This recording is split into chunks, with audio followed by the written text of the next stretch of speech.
सत्य समाचार, निष्पक्ष समाचार, समाज बदल्ने हाम्रो अभियान। नमस्कार, यो हो टाइम समाचार। म चाँदनी। सुरु गरौं जनकपुरको छठ सम्बन्धित समाचारबाट।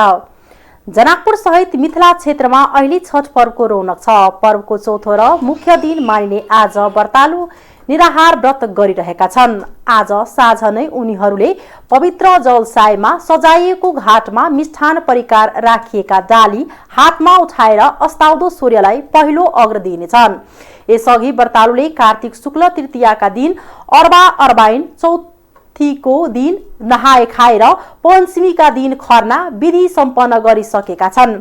श्रद्धा, निष्ठा र समर्पणको प्रतीक मानिने छठ पर्वको अवसरमा मिथिलाका गाउँ नगर बस्ती अहिले दुलही झै सिगारिएका छन्। जनकपुरको पोखरीहरू अहिले छठको गीत र सजावटले झकिझकाउ भएको छ। खास गरी जलसायमा बनाएका घाट अत्यन्त मनमोहक देखिँदछ।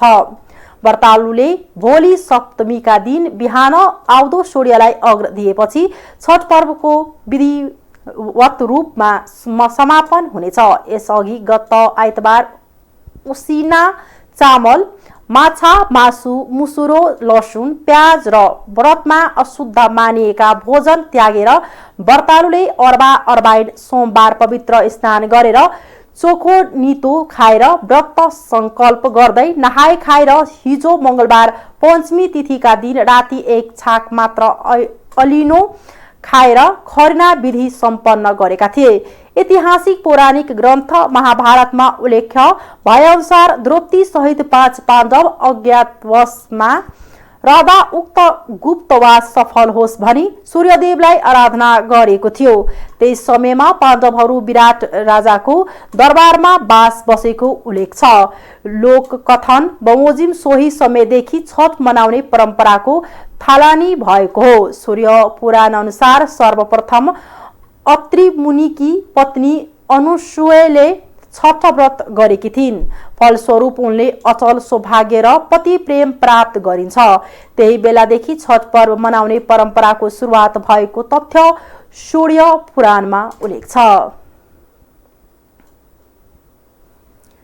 पूर्व पश्चिम राजमार्ग अन्तर्गत धनुषामा यात्रुवाहक बस दुर्घटना हुँदा 12 यात्रु घाइते भएका छन्। दुर्घटना पश्चात बसमा आफै आगो लागेर पूर्ण रूपले जलेको छ। तुलसीपुर दाङबाट विराटनगरतर्फ जाँदै गरेको ना 6ख7102 नम्बरको बस धनुषाको धनुषाधाम नगरपालिका 6 मालटोल स्थित बुधबार बिहान 8 बजे दुर्घटना भएको हो। बसमा सवार यात्रु मध्ये 12 जना घाइते भएका छन्। घाइतेहरूको नाम ठेगाना तत्काल खुल्न सकेको छैन। तर घाइते हुनेमा 7 जना महिला, 4 जना पुरुष र 1 जना बालक छन्। घाइते मध्ये 10 जनाको पुष्पलपुर स्थित एक निजी स्वास्थ्य उपचार केन्द्रमा, 2 जनाको लालगढ स्थित मोडेल अस्पतालमा उपचार भइरहेको छ भने बाँकी यात्री सकुशल छन्। बस अनियन्त्रित भएर सडकबाट तल खसेर दुर्घटना भएको इलाका प्रहरी कार्यालय ढल्केवरका प्रहरी निरीक्षक प्रदीप सुवेदीले जानकारी दिए। दुर्घटनामा बसमा सवार 12 जना घाइते भएका छन्। उनीहरूको नाम ठेगाना तत्काल खुल्न सकेको छैन। तर घाइते हुनेमा 7 जना महिला, 4 जना पुरुष र 1 जना बालक रहेका प्रहरीले जनाएको छ। घाइते मध्ये 10 जनाको पुष्पलपुर स्थित एक निजी स्वास्थ्य उपचार केन्द्रमा, 2 जनाको लालगढ स्थित मोडेल अस्पतालमा उपचार भइरहेको छ भने बाँकी यात्री सकुशल छन्। प्रहरी निरीक्षक सुवेदीका अनुसार सडकबाट तल खसेको बसमा आफै आगो लागेर जलेको हो। बस पल्टेपछि तेलको ट्याङ्की फुटेर आगो लागेको हुन सक्ने प्रहरीको अनुमान छ। बसमा लागेको आगो ढल्केवर स्थित दंगा नियन्त्रण गणका सशस्त्र प्रहरी र इलाका प्रहरी कार्यालय ढल्केवर अनपद प्रहरीले वरुण यन्त्रको मद्दतले नियन्त्रण लिएको छ। आगोमा परि अधिकांश यात्रुको सामान समेत जलेर नष्ट भएको छ। जनकपुरबाट काठमाडौँको लागि छुटेको एक नाइट बस दुर्घटना हुँदा 2 जनाको मृत्यु भएको छ। अन्य 15 यात्रु घाइते भएका छन्। हेटौडा उपमहानगरपालिका वडा नम्बर 11 नवलपुरमा ट्रक र बस ठोकिएर दुर्घटना भएको हो। जनकपुरबाट काठमाडौँका लागि छुटेको ना 7ख876 नम्बरको बस र चितवनबाट हेटौडाका लागि छुटेको प्रदेश 2 03001 ख 5035 नम्बरको ट्रक गए राति 12:30 बजे ठोकिएका प्रहरीले जनाएको छ। दुर्घटनामा 2 जना पुरुषको ज्यान गएको जिल्ला प्रहरी कार्यालय मकवानपुरका प्रहरी नायब उपरीक्षक जयेश्वर रिमालले बताए। हर हर महादेव बसमा धनुषाको खजुरी जठी 3 कोरियाका यात्रुहरू रहेको जनकपुर स्थित काउन्टरका अरूणले बताए। सो दुर्घटनामा मृत्यु हुनेमा एक बस चालक पनि रहेको बताएको छ। काठमाडौँ थानकोट बस्ने चालक सरोज बीको दुर्घटनामा मृत्यु भएको तथा अन्य 1 जनाको नाम नखुलेको जनाएको छ। घाइते भएका 15 जनाको हेटौडाको विभिन्न अस्पतालमा उपचार भइरहेको छ। सोही दुर्घटनामा परि ट्रक चालक पनि घाइते भएका छन् र उनको प्रहरी निगरानीमा उपचार भइरहेको डीएसपी रिमालले बताए। सो बस हर हर महादेव कम्पनीको रहेको जनाएको छ। हर हर महादेव बस धनुषाको ग्रामीण भेगदेखि अन्य विभिन्न ठाउँबाट सञ्चालनमा रहेको छ। दुर्घटना भएको बसमा कतिजना सवार थियो भने यकिन भइसकेको छैनन्। सिन्धुलीको सदरमुकाम सिन्धुली माडी बुधबार बिहान तनावग्रस्त बनेपछि जिल्ला प्रशासन कार्यालयले 13 घण्टाका लागि निषेधाज्ञा जारी गरेको छ।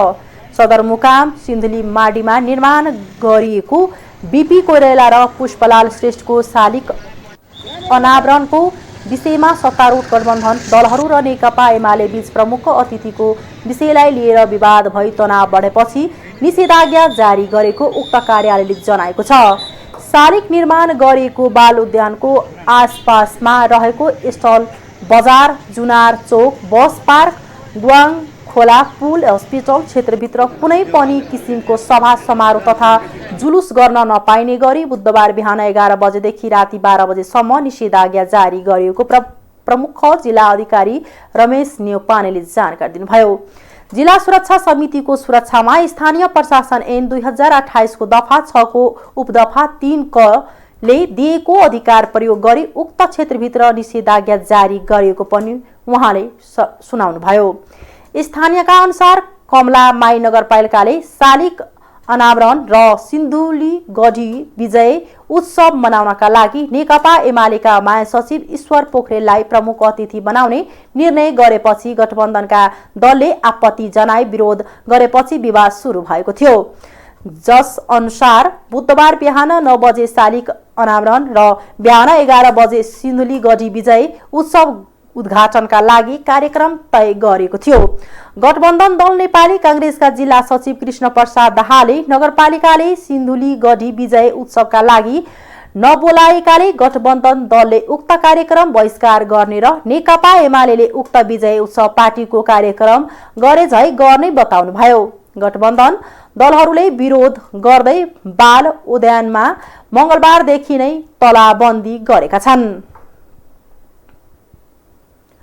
प्रधानमन्त्री एवं नेपाली कांग्रेसका सभापति शेरबहादुर देउवाले मुलुकमा जनता भन्दा ठूलो शक्ति अरू कोही नभएको उल्लेख गर्दै जनता नै देशको मालिक भएको बताउनु भएको छ। कांग्रेसका संस्थापक नेता गणेश मानसिंहको 107औं जन्म जयन्तीका अवसरमा आज यहाँ आयोजित कार्यक्रममा उहाँले निष्पक्ष निर्वाचनका लागि निर्वाचन आयोग रहेको बताउनुभयो। फरक प्रसंगमा प्रधानमन्त्री देउवाले नेपालको संविधानले सामान्य अवस्थामा संसद भंग गर्ने व्यवस्था नगरेको उल्लेख गर्दै यो प्रावधान मुलुकमा राजनीतिक अस्तित्वका लागि राखिएको धारणा व्यक्त गर्नुभयो। नेपालको संविधान विश्वमै समावेश भएको र यसले सबै वर्ग र समुदायको समावेशताको व्यवस्था सुनिश्चित गरेको उहाँले बताउनुभयो।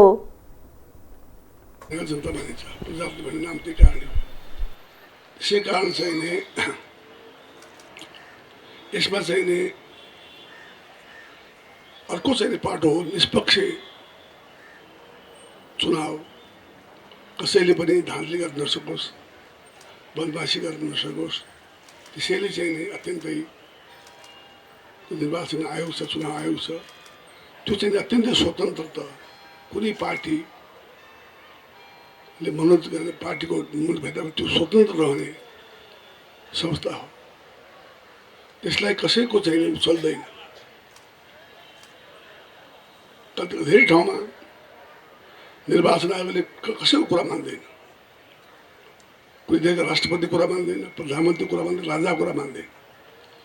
आफ्नो चाहिँ नीति अनुसार हिँड्छ। त्यसै कारण चाहिँ निष्पक्ष निर्वाचन आयोग र साथसाथै त्यो जनता जहाँ वडादेखि नै निष्पक्ष चुनाव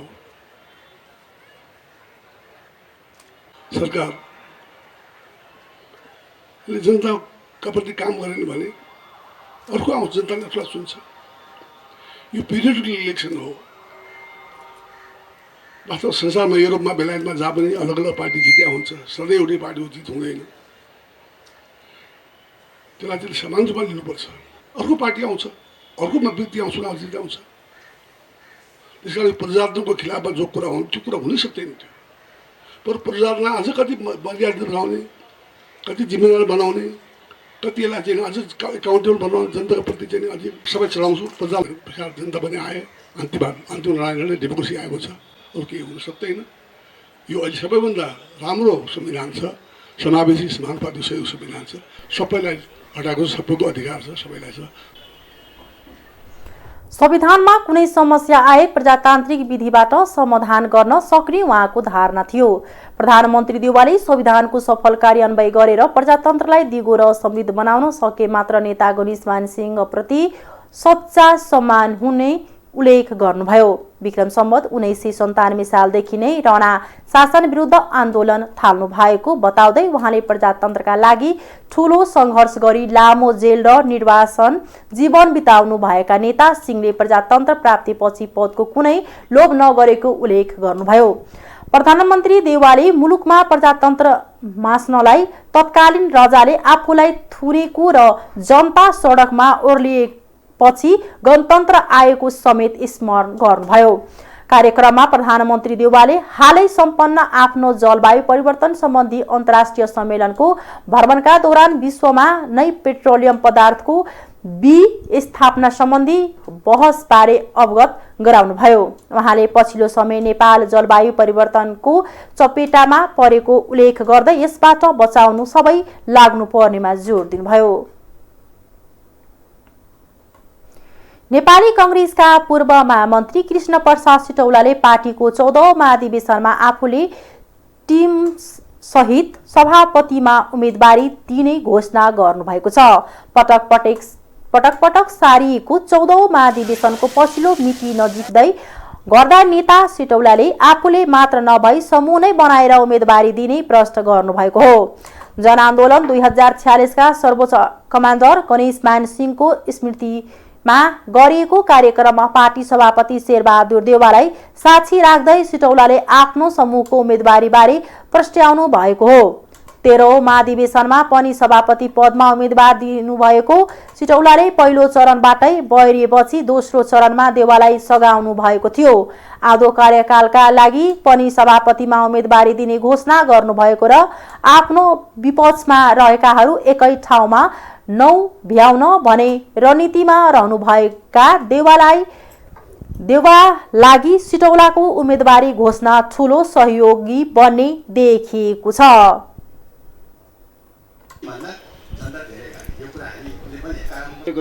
अब हामी 27 गते जति ठाउँमा वडा अधिवेशन भएको छैन 13 जिल्लामा, सबै जिल्लामा यही 27 गतेबाट छठ पछि आज 24 गते हो, 25, 26, 27 गते वडा अधिवेशन प्रारम्भ गरेर जहाँ भएको छैन त्यहाँ प्रारम्भ गरेर मङ्सिरको 27 गते केन्द्रीय पदाधिकारी हामीले निर्वाचन गर्नु छ। अत्यन्त छोटो हाम्रो कार्यतालिका छ, अत्यन्त साँगुरो हाम्रो कार्यतालिका छ।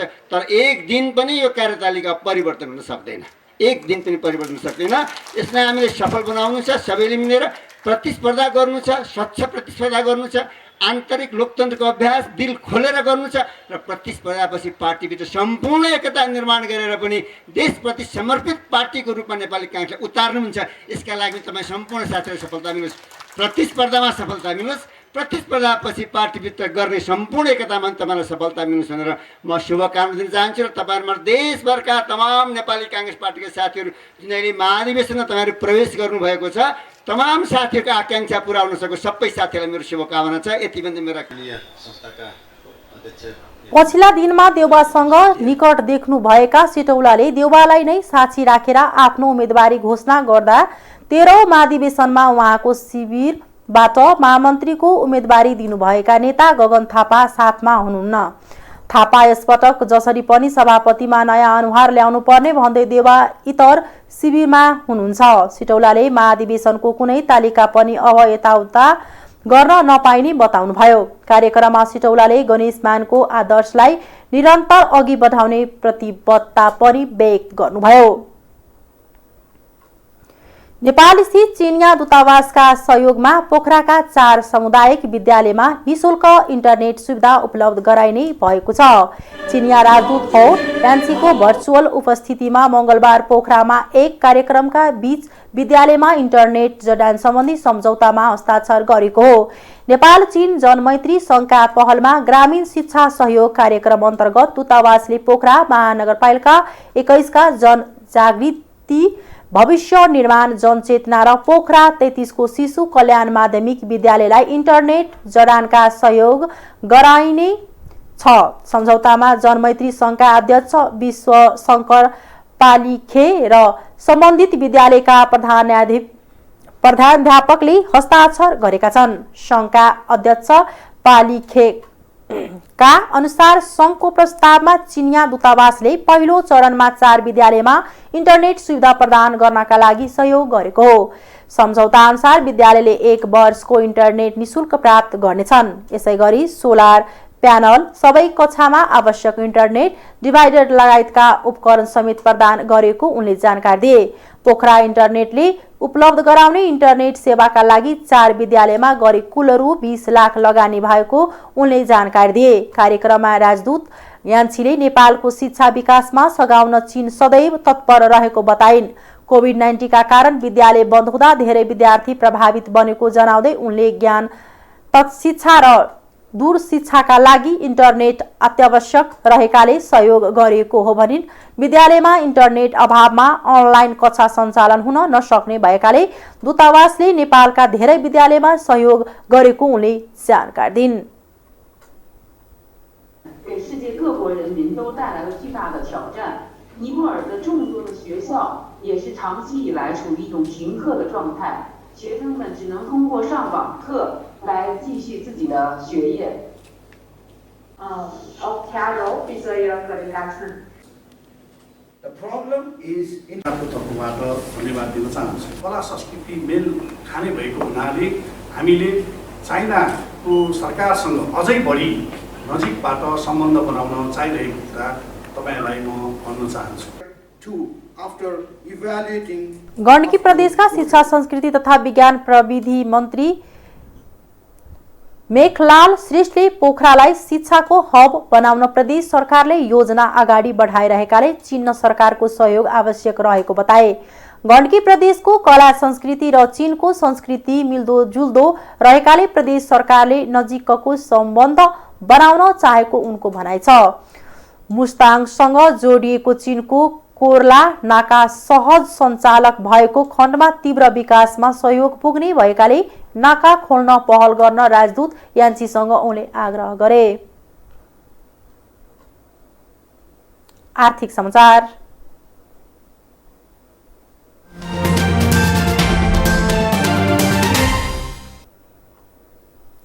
कञ्चनपुरको भीमदत्त नगरपालिका 12 स्थित ओदालीमा निर्माणाधीन 4 लेन पक्की पुलको डिजाइन परिवर्तन हुने भएको छ। पुल निर्माण प्रक्रियामै रहेका बेला गत महिनाको 31 गतेदेखि कार्तिक 2 गतेसम्म परेको अविरल वर्षाका कारण पहुँच मार्ग भत्केपछि पुलको केही भागको डिजाइन परिवर्तन गर्न लागेको हो। पुरानो डिजाइनमा पुलको नदी किनारको भेगदेखि पुल किनार भेगसम्म ढुङ्गाको बाँध लगाउने भने पनि स्थानीयले ढुङ्गा व्यवस्थापनमा विरोध गरेका कारण ढुङ्गाको सट्टा आरसीसी को प्रयोग गर्ने गरी डिजाइन परिवर्तन गरिने लागेको महाकाली पुल आयोजना कञ्चनपुरका सब इन्जिनियर दुर्गा दत्त अवस्थीले बताउनुभयो। हामीलाई चाहिएको थियो त्यो ढुङ्गाको अभावले गर्दा चाहिँ हाम्रो चाहिँ यो महाकाली पुल आयोजनाको जुन गाइड बन्छ त्यो चाहिँ रिडिजाइन प्रोसेसमा गएको छ। अनि त्यसपछि यो डिजाइन आएपछि मात्रै अब यो हाम्रो चाहिँ महाकाली पुल आयोजनाको चाहिँ अब हाम्रो काम चाहिँ गाइड बन्डको काम र अरू थप काम चाहिँ अगाडि बढ्छ।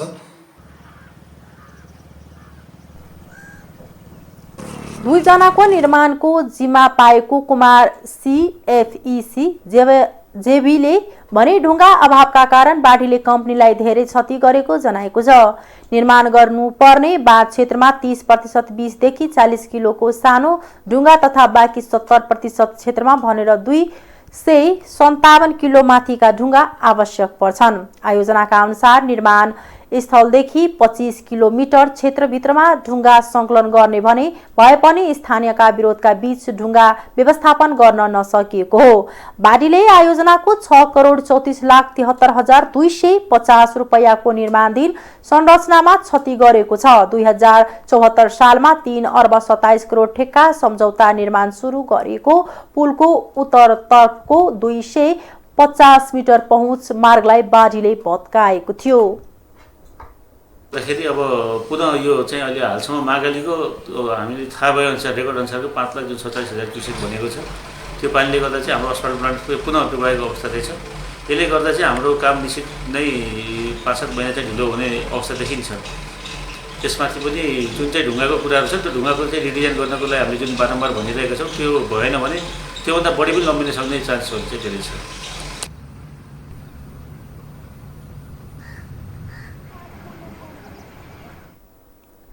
अन्तर्राष्ट्रिय समाचार।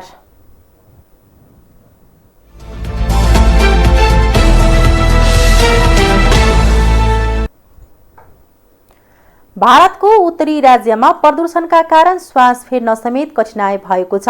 भारतको उत्तरी क्षेत्रमा हरेक वर्षको नोभेम्बर र डिसेम्बरमा वायु प्रदूषणका कारण श्वास फेर्न नै कठिन हुने गरेको वातावरणविदले बताएका छन्। बढ्दो चिसो र वायु प्रदूषणले श्वास फेर्न गाह्रो हुने गरेको उनीहरूको भनाइ छ। तापक्रम घट्नु, हावाको गति कम हुनु तथा पटका पड्काउने र पराल बाल्ने क्रम बढ्नु जस्ता कारणले यो 2 महिनामा दिल्ली, पन्जाब, हरियाणा, राजस्थान, उत्तर प्रदेश, बिहार, झारखण्ड र बंगालको वायु निकै दूषित हुने भारतीय सञ्चार माध्यमले जनाएका छन्। विज्ञहरूका अनुसार पटकासँगै भारतका विभिन्न ठाउँमा अन्नबालीका झार तथा पराल पोलेर निस्किने धुवाँले वायु थप प्रदूषित बन्दै गएको छ। हरियाणा र पन्जाब राज्यमा किसानले हरेक वर्ष अन्नबाली भित्र्याएपछि खेतमा ठुटा र खोस्टामा आगो लगाउने गरेका छन्।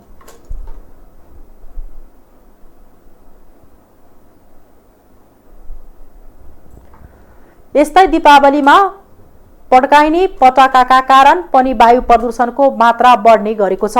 त्यसबाहेक निर्माण कम्पनी, यातायातबाट निस्कने धुवाँ लगायत अन्य कारणले पनि प्रदूषण बढेको छ। अफगानिस्तानमा पोलियो खोप अभियान सुरु भएको छ। अफगान सरकारले पोलियो उन्मूलन गर्न बालबालिकालाई पोलियो थोपा खुवाउने कार्यक्रम सुरु गरेको हो। विश्व स्वास्थ्य संगठन WHO र संयुक्त राष्ट्र संघ बाल कोष युनिसेफको सहयोगमा पोलियो खोप कार्यक्रम थालिएको त्यहाँका स्वास्थ्य अधिकारीलाई उद्धृत गर्दै समाचार संस्था सिन्वाले जनाएको छ। पहिलो चरणमा हिजो सोमबारदेखि सुरु भएको खोप अभियान पर्सि बुधबारसम्म चल्नेछ। खोप अभियानमा 5 वर्ष मुनिका 90 लाख भन्दा बढी बालबालिकालाई समेट्ने लक्ष्य रहेको अफगानिस्तानका कार्यवाहक जनस्वास्थ्य मन्त्री क्वालदार आवादले बताउनुभयो। अफगानिस्तानमा यस वर्ष कम्तीमा 56 जना पोलियोका बालबालिका भेटिएका थिए। यसअघि तालिबानले विदेशी कार्यक्रम भनेर अभियानमा संलग्न स्वास्थ्य कर्मीलाई दबाव र यातना दिने गरेका कारण खोप कार्यक्रम प्रभावित हुँदै आएको थियो।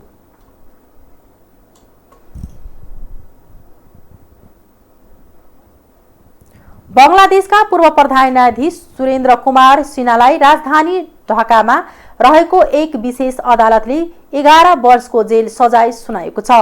ठगी र सम्पत्ति शुद्धिकरण सम्बन्धी अभियोगमा पूर्व प्रधान न्यायाधीश सिन्हालाई क्रमशः 4 र 7 वर्षको सजाय सुनाएको हो। उहाँले यी 2 मुद्दाको छुट्टै सजाय भोग्नु पर्नेछ। ढाकाको विशेष अदालतका एक न्यायाधीश शेख नजमुल आलमले यो फैसला सुनाउनु भएको थियो। पूर्व न्यायाधीश सुरेन्द्र कुमार सिन्हा र अन्य 7 जनालाई नक्कली कागजात प्रयोग गरेर पहिले फार्मर्स बैंक भनिने अहिले पदमा नाम रहेको बैंकबाट 4 करोड टाका रकम हिनामिना गर्न संलग्न रहेको ठहर गरेको छ। त्यो रकम सिन्हाको बैंक खातामा जम्मा गरेको र अवैध रूपमा विदेश पठाएको पाएको थियो। श्रीलङ्कामा परेको भारी वर्षाका कारण मृत्यु हुनेको संख्या 11 पुगेको छ भने 7,000 मानिस प्रभावित भएका छन्। विपद व्यवस्थापन केन्द्रले मंगलबार जनाए अनुसार विगत 24 घण्टाभित्र पश्चिम मध्य श्रीलङ्काको केगालेमा सबैभन्दा बढी मृत्यु भएको छ। आगामी दिनमा अझै वर्षा र हावाहुरी चल्ने सम्भावना रहेकाले मौसम विभागले विभिन्न क्षेत्रमा रेड अलर्ट जारी गरेको थियो। साथै राजधानी कोलम्बो सहित 10 जिल्लामा पहिरो जान सक्ने चेतावनी पनि जारी गरिएको थियो। हालसम्म 7,000 मानिस प्रभावित भएको र 796 घरमा आंशिक क्षति पुगेको विपद व्यवस्थापन केन्द्र DMC का उपनिर्देशक प्रदीप कोडीपीले जानकारी दिएका छन्। श्रीलङ्काको नौसेनाले मौसम सम्बन्धी प्रकोपको अवस्थामा खोज र उद्धार कार्यका लागि बाढी प्रभावित क्षेत्रमा राहत टोली खटाएको जनाएको छ। खेल समाचार।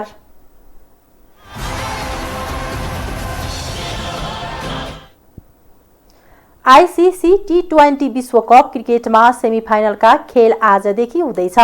पहिलो सेमिफाइनलमा बेलुका 8:15 बजे इङ्ल्यान्ड र न्युजिल्यान्ड खेल्दैछन्। खेल अबुधाबीमा हुनेछ। सुपर 12 को समूह 1 बाट इङ्ल्यान्ड विजेता र न्युजिल्यान्ड समूह 2 को उपविजेता बन्दै सेमिफाइनलमा पुगेका हुन्। इङ्ल्यान्डका ओपनिङ ब्याट्सम्यान ज्यासन रोयले विश्वकपको खेल गुमाएका छन्।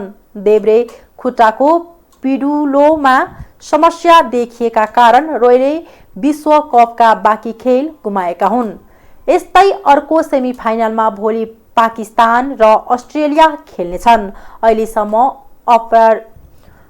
अपराजित रहँदै सेमिफाइनलमा पुग्ने पाकिस्तान यो विश्वकपमा एक्लो टोली हो। पाकिस्तान समूह 2 को विजेता र अस्ट्रेलिया समूह 1 को उपविजेता बन्दै सेमिफाइनलमा पुगेको हुन्। हस्त अहिलेको लागि टाइम समाचार यतिकै नै। हेर्दै गर्नुहोला टाइम्स टेलिभिजन। नमस्कार।